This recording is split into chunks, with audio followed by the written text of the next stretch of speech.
il y a deux zones que j'ai identifiées comme étant le moment d'apporter la matière organique. C'est après plantation en surface au printemps et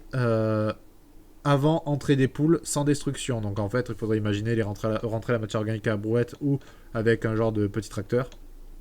et l'étaler sur le sol avant que les poules elles rentrent en automne, parce qu'on sait qu'on va avoir des cultures de tomates qui vont encore avoir des fruits pendant un mois ou deux, et donc le fait qu'on rentre dans la matière organique, que les poules entrent aussi, qui est défiante, mais que les tomates soient en hauteur, il n'y a pas d'abord de risque sanitaire entre les fientes des poules et les tomates qui sont en hauteur.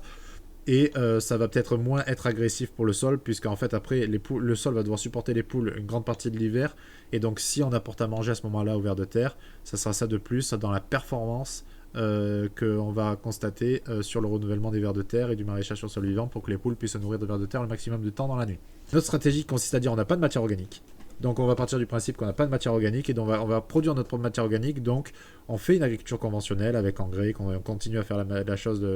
classique, sauf qu'on va essayer de travailler sur le couvert permanence, qui est un peu les travaux dont j'ai compris qu'aujourd'hui Vers de Terre Production essaye d'avancer. Donc si jamais on a la chance de pouvoir travailler avec eux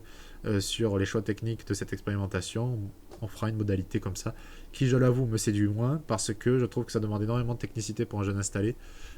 C'est assez